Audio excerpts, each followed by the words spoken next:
and you only weaponize our struggle to benefit yourselves. I'm going to tell all non-Black communities this. Be so fucking for real with this shit. Be so fucking for real. If you want Black people to care about you, then this is a basic requirement. A basic requirement. It is non-negotiable. If you want Black people to care about you, your people, your causes, then you must respect us. And when you disrespect us, we are always going to point it out. What's up, good people? It's your boy, the Kenyan Beast. Welcome back to my YouTube space, and today we are going deep. We are talking about something raw, something maybe a lot of people don't want to hear it, but you know what? Let's just go deep into it, because today I'm addressing the irony, the poetic injustice of how some Palestinian Americans are telling Black people, or once telling Black people, to stop playing the victim. First and foremost, Black Americans are not playing the victims. Black Americans or Black people were indeed the victims. Victims of segregation or Jim Crow, victims of slavery, victims of mass incarceration, victims of police brutality, victims of trauma for years that we are not seeing if it is healing. So we are never playing the victim. Nah. That's what we are going to talk about it today. Because at the end of the day, Palestinian Americans playing that card of model minority, it will cost you a lot. But it's time to understand that this time, maybe Black people will not come through for you, because they have been doing this for a lot of years. They've been telling you a number of things. Before we go down onto that, let's watch this clip and then we'll come back here and talk about it. I'm a selfish, and I can only think about myself. And why didn't they vote for Kamal in the election? During the trip, it felt like some people were too busy playing Oppression Olympics to fully grasp the experiences of Palestinians living in Palestine. Literally could not see past your own fucking issues, your own fucking comfort, or whatever the fuck. I don't care how oppressed you are in this country. I'm sure people are gonna come over and say, yes, me, I'm saying this. I don't care how oppressed you are in this country. Nothing justifies genocide or arguing to not only support an administration that is doing a genocide, but give up a leverage that cost you nothing. It cost you nothing. Are all the same message, and they have been the same message the entire time. And if you couldn't see how problematic these messages were when they were coming out, you need to reflect on that. And I suggest you reflect offline, because you're probably going to feel defensive, you're probably going to be mad, and because you could not recognize the issues in the first place, you're not going to be able to recognize your own anti-blackness. So I'm telling you, shut up, reflect offline, have those big ass fucking feelings that are going to come out offline, and then maybe craft an apology for whatever the fuck you said back then when you couldn't recognize it, when you couldn't recognize the fucking problem, when it fucking mattered. Fortunately landed on my FYP, and I had to put my phone down several times while watching it because of how inhumane everything that she was saying was. I have a lot of thoughts. I'm going to come back tomorrow when I'm more calm.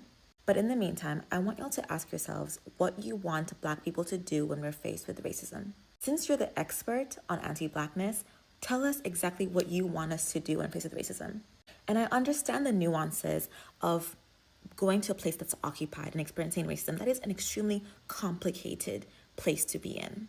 But the idea that Black people in the situation who are more privileged in that moment than people who are under occupation should just let the racism roll off their backs like water is a wild, inhumane thing to say. Considering that the Black people on your trip were having conversations amongst themselves, how were you involving yourself in those conversations about how they were dealing with the racism that they were facing that was not being directed towards you? Furthermore, another aspect of racism that people don't understand is the physical component. So when I was in Morocco, when I studied abroad there years ago, I got called the N-word every single day when I was walking to school. And I will say it actually didn't really bother me that much, because in the moment, I knew that I had the privilege in the situation. I was like, at the end of this, I'm going to go back to the US, to my private university, whatever. So long as you don't physically attack me, whatever. But guess what? Somebody on our trip did get physically attacked. Despite having privilege over her attackers, she still got attacked because of their racism. Racism has multiple avenues of being harmful to people. Your unwillingness to understand this is so beyond. I don't even take this video. I don't know why it's still up. This video is causing so much damage to the Black and Palestinian solidarity we're trying to build and continue that has existed for so long, despite Black people being faced with anti-Blackness from the people that we are being allied with. I'm not sure what is wrong with some of you, genuinely.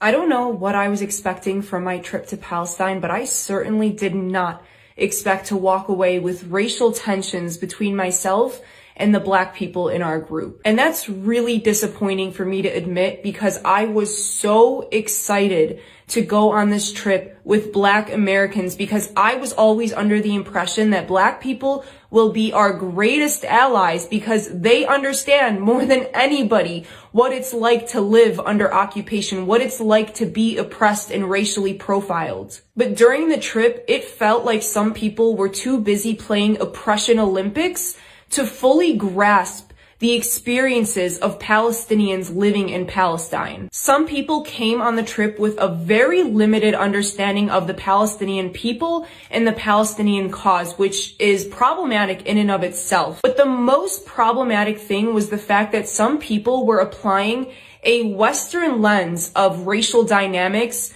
to a place where it does not apply. I am not going to sit here and deny that anti-blackness exists in every single part of the world. But the issue of race is much different in Palestine than in most other places in the world. In Palestine, Palestinians of all colors are undoubtedly the most oppressed people. In Palestine, a non-Palestinian Black person is more privileged than a Palestinian of any color. And an American, Black or white, is one of the most privileged people in Palestine, right beneath Israelis. Some people in the group were too busy victimizing themselves and taking out their anger on all the wrong people to sit with the reality that in modern day, there are some people that are more oppressed than them. One person in particular was incredibly problematic, especially considering she was one of the group leads who was hosting private conversations exclusively for the 7 Black people in the group, which under almost any other circumstances I would encourage. I encourage Black people to create safe spaces for themselves to discuss racial issues among themselves.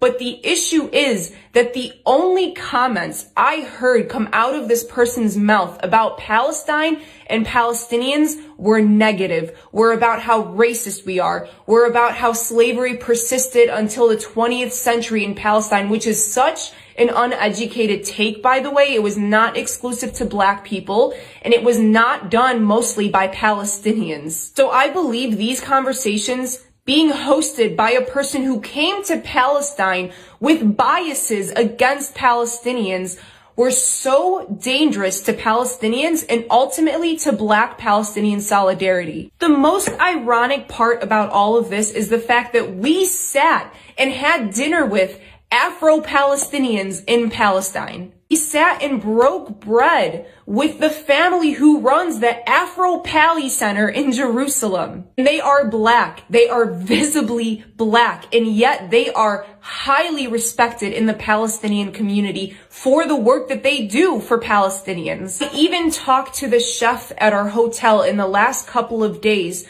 who was a political prisoner. He had just gotten out of prison 2 months before we arrived in Palestine. And he told us that he sat side by side with an Afro-Palestinian, son of the couple who runs the Afro-Pali Center. He sat with him in prison, and he was shocked when I asked him about racism in Palestine, because he was like, those are my brothers. I don't care what color they are. During this trip, I sat with Palestinians and I told them, talk to me bluntly. I'm a Palestinian. I'm not going to judge our community. Talk to me about racism in Palestine. And every single one of them was like, what is there to say? Like, racism exists in every community, yes. But in Palestine, it's actually few and far between. Because the issue of race is so much more complicated in a place like Palestine. And I have been involved in Black activism for many years.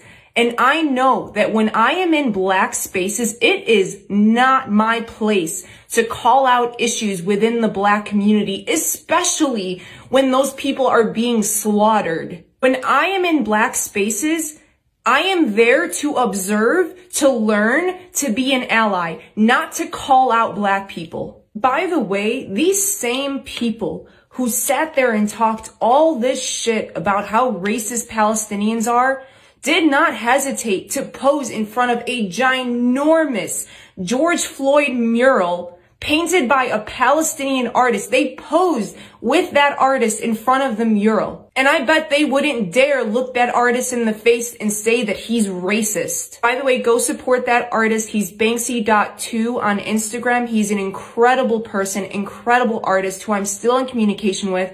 He is struggling right now. His daughter is in the hospital, so please reach out and try to help in any way that you can. But I refused to pose in that picture with the rest of the group because literally an hour before that, they were making fun of Palestinians. We passed a mural that was supposed to be, I believe, of Nelson Mandela, but it wasn't the greatest art.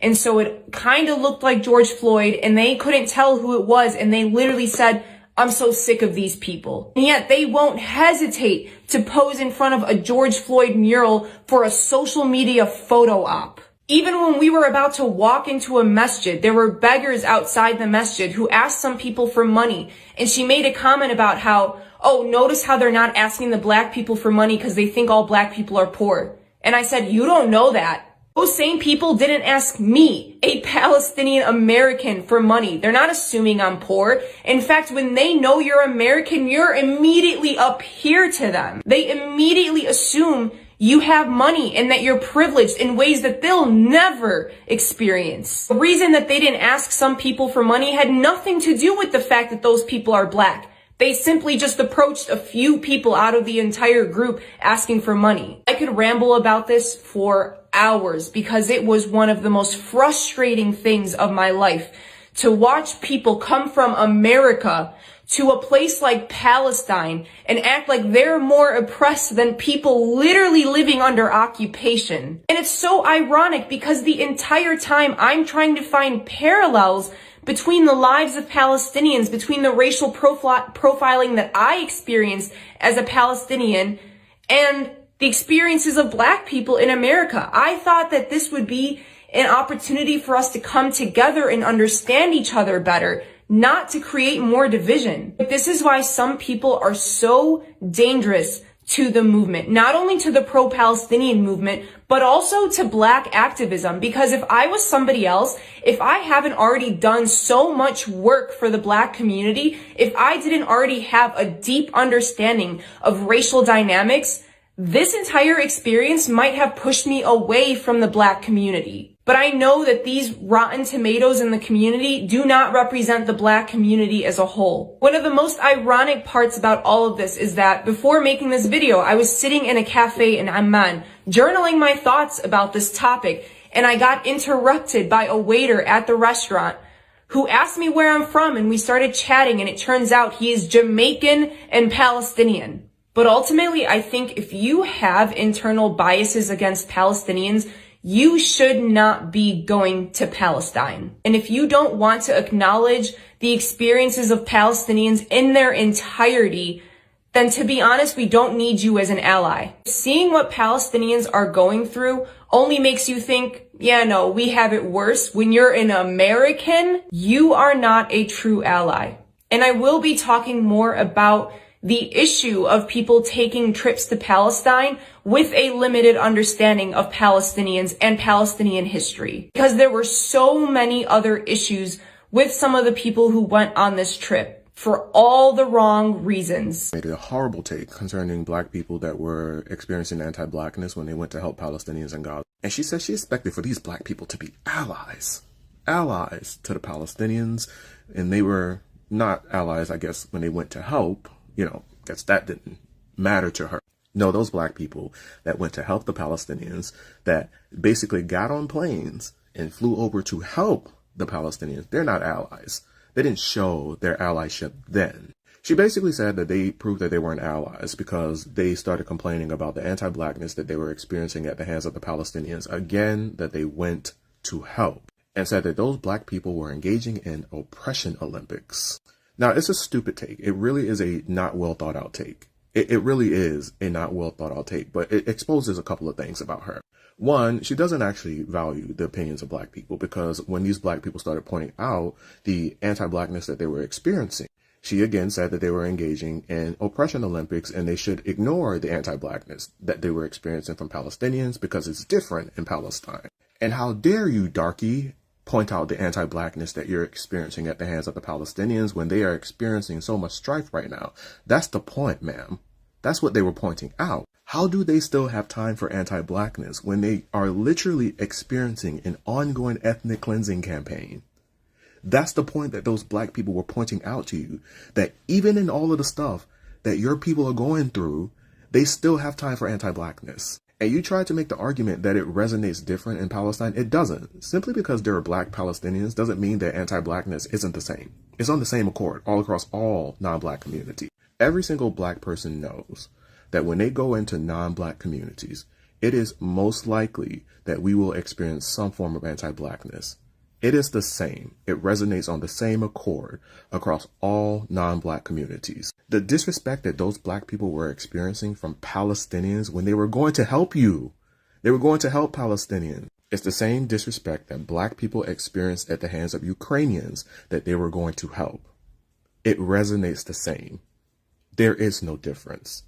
It has the same root, white supremacy. And it's not lost on me that you saw these black people fly over there to help, do everything in their power to ensure that they were on the front lines to help Palestinians. And that wasn't good enough for you to see them as allies, to respect what they were saying to you, to understand that in all of the stuff that's happening, why do you still have time for anti-blackness? Which just shows us that you also are anti-black and you don't respect the opinions, the words, or the lived experiences of black people. And you only weaponize our struggle to benefit yourselves. I'm going to tell all non-black communities this. Be so fucking for real with this shit. Be so fucking for real. If you want black people to care about you, then this is a basic requirement. A basic requirement. It is non-negotiable. If you want black people to care about you, your people, your causes, then you must respect us. And when you disrespect us, we are always going to point it out. Period. End of discussion.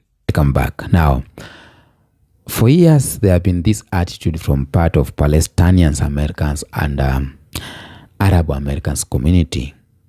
Not everyone, but enough to make it a pattern. Because if some few people in the community are doing some things, it becomes a pattern. Or when you go on your social media, you'll hear things from Asians or even Latinos or everyone, apart from black people. You'll hear things like, why are black people always complaining? Slavery was 400 years ago. Why are they still complaining? It's time to move on. We came in this country with nothing and now we have made it. What are you doing? You will hear things like this a number of times. I know you've come across that. And the worst part is that black people are just love playing the victim. And the bad part is that this is not coming from a racist white America, or is not coming from a racist America in a MAGA hat. No. This is coming from the people who have gone through the same problem. It is coming from the people who knows what colonization feels like. It comes from the people who know what state violence looks like. It comes from the people who have been oppressed, who we have been oppressed together by the same colonizer. But once these people go to America, some of them decided to play the model minority, being close to the power, being close to the system, so that you can achieve the dream. They are separating themselves from black struggle. When black people are going out, when black people call you to go and vote, join them in the ballot box. You ain't going because you want to be the good one. You open business in black neighborhoods, but you look down on black customers. You chase American dream, and in doing so, they brought you into this American lie. American lie that black people are the problem. American lie that you don't need black people. You know all these lies going on. Now, I've listened to those videos playing there. I'm so mad or sad to hear this Palestinian talking about that, saying things like that. Because what's happening here is we have genocide in Gaza. And it's no longer a secret. And the US government is sending billions of bombs or to fund what they are funding there. Innocent Palestinians are dying by the thousands. Palestinians, Americans are speaking up. Students, doctors, activists, they are speaking up how they are being treated. They are being fired, harassed, banned, labeled as anti-Semitic, treated like threats. And suddenly the language has changed.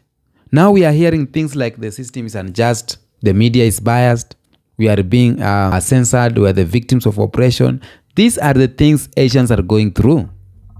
But some Asians, they want to play along with the supremacy. They want to play along with the power. Now, let's go deeper.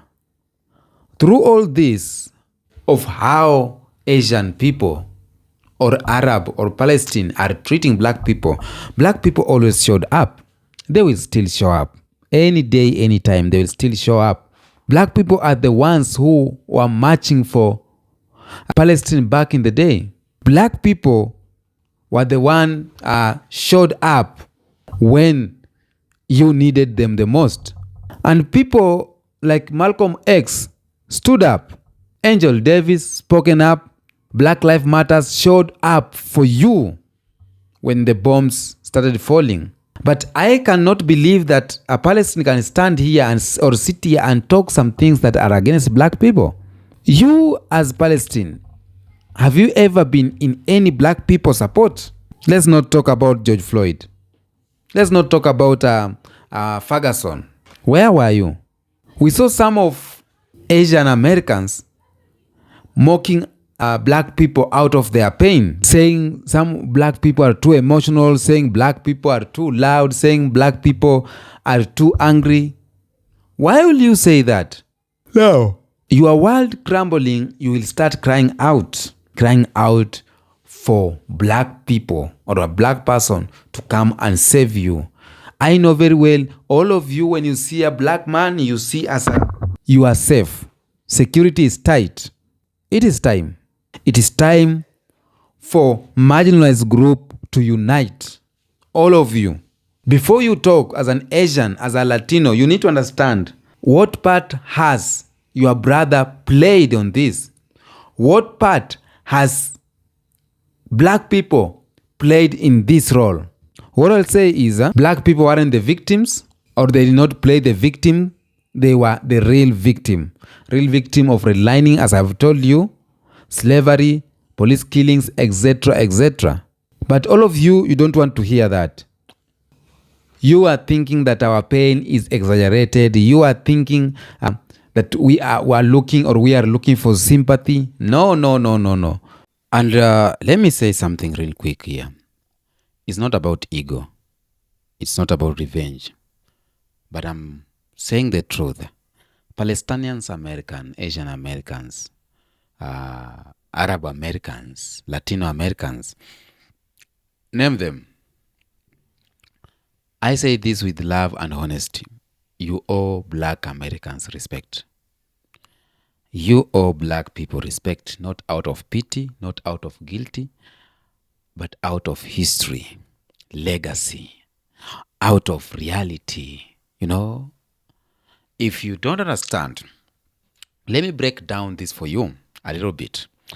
Black Americans are the blueprint, or were the blueprint for resistance in America. Before anyone was organizing in the USA for Palestinians' rights, for Asian rights, for name with Latinos' rights, black people were building the blueprint. Black people are the one who have organized the rights for you to be in America, to be called model minority, name them. We as black people taught America how to protest. from slavery to civil rights to BLM. We made the art of resistance into science. Arabs today or Palestinians today, they know their rights. And because black people are there, because black people started it, Palestinian students or Arab students today are being silenced on campus. But guess who broke those university walls in 60s and 70s? Black students. Your protests today stand on struggles of black Americans. So respect the foundation. That's why we call them foundational black Americans. We have to respect them. Let's talk by facts here. There is this professor called Angela Davis spoke out for Palestine when it could have cost her everything. Black Lives Matters publicly supported Palestine rights. Mark Lamont Hill lost his CNN job for saying from the river to the sea. I don't know if you remember that. Black people have been showing up for you every now and then, even when it was trending, even when it was dangerous, even when we didn't benefit. Black people or black Americans showed up. But ask yourself this honest question. How many Palestinian Americans showed up for black people? How many Asian Americans have shown up for black people? How many of them? Tell me in the comment section. If you're Palestinian, if you're Arab, tell me in the comment section. How many marched when George Floyd was gunned down or was killed in cold blood? How many said Black Lives Matters without saying but? How many? You know? How many challenged the anti-blackness in their own families? And we know with the Arab families, a lot of anti-blackness here and there. It's not something of tit for tat. It's about humanity. It's not just even returning the favor. It's for you, about you being human. A lot of you came to America or to this country that all of you are here after the civil rights movement. A lot of immigrants went to America after the civil rights movement. But guess who made it easier for you to go to America? Guess who made it easier for immigrants to go to America? The land you call the land of milk and honey. It's black people. The Civil Rights Act in 1964, the Immigration and Nationality Act of 1965, it's because of the black people. Black people didn't just fight for their own freedom. We did not just fight for our own freedom. Black Americans fight for everyone. They opened door for everyone, for US, Palestinian American, for Africans, for Asians, for Arabs. Black Americans fought really hard. But how are we paying black Americans right now? Africans, Asians, Arabs, Palestinians. How are we repaying black Americans? By calling them lazy? By stereotyping them? By saying they are too loud? By saying they are too emotional? By following them in stores? How are we repaying them? By siding with the allies, and you build the business on the back of black Americans, all of us. So black Americans ain't asking for thank you. They are just asking for respect. We need to respect FBS. Yeah, we need to do that because they have done too much for us. Now, let's keep it real. There is racism in the community, Arab Palestinian community. There is racism just like, in these other communities, Latinos, there is racism. But too often it gets ignored, okay? Black Palestinians exist too. And they are treated like second-class citizens even in Gaza and West Bank. Black Muslims often excluded, black Arabs rarely seen in leadership in America, black customers often profiled in Arab-owned stores. So you want black solidarity, but you don't want to confront the anti-blackness at your own home. You can't have it both ways. So, but let's not get out of topic. What I was saying is about these Arabs or these Palestinians talking about black people that they play victim. They never play victim. They never play victim. Black people have been there for you. Black people have been marching for you. Black people have been solving your issues. That's what you need to know. Tell me what you think on the comment section about this video. Until next episode, peace out.